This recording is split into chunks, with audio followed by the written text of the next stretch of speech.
I was immediately impressed during the film by the look of the film and Brandon Lee's performance, which was incandescent, absolutely lit from within.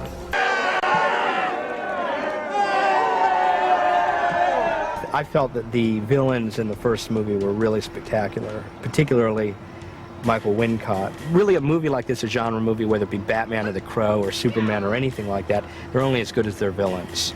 So in this film, we had to construct a kind of group of villains that were as colorful. I'm not gonna sit here with a fucking target on my chest. I'm gonna take this motherfucker out. I've been a huge fan of Iggy Pop's forever. You know, I really wanted him in the first film, but for various reasons he couldn't be in it. Let's see it really for real, let's see that look in your eye.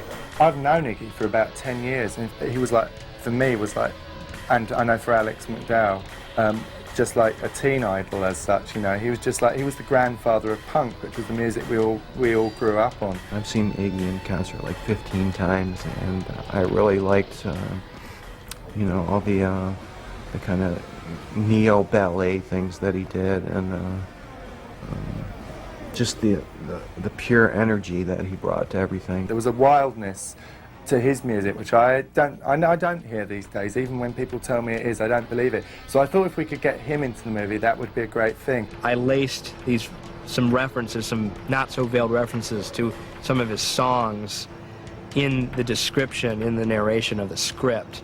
And he picked up on it, and it's the first thing he said when he met me is there's this, you know, it describes this one character as, you know, I Want to Be Your Dog, which is one of his songs, and I was just kind of hoping to subliminally influence him to take the role. But once he came on board, then we worked together and made it kind of uniquely Iggy. People have for years wanted to see him in a role which would show him off to his best. That's my view. I've always wanted to see a movie. You know, we've all seen flashes of him in movies, but never quite seen the true Iggy. Well, you know, considering that I do things like have my balls set on fire, get thrown in a pond, right, and drowned, and snort huge lines of black cocaine from the top of a motorcycle adorned with a naked blonde chick being fucked in the ass by death. It was a stretch.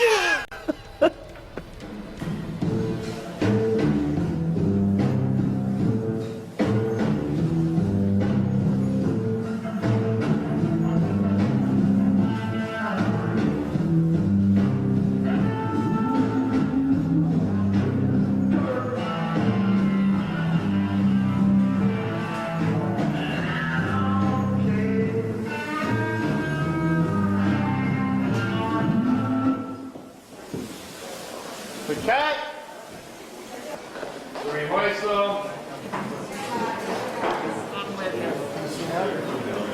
It was really fun being a villain. I think villains are the best people. I hate good guys. And you're going there to do bad things to yourself, which is always a way of overcoming pain, I think. Tim Pope really taught me how to act, basically. I've done 8 or 9 pictures, I guess, before this, and pretty much just staggered through them a bit like a fish out of water, but you got to start somewhere. Establish, he goes down. He told me he was going to make me the exception to the rule that rock stars can't act. Your head's back rolling, you're flying like a birdie.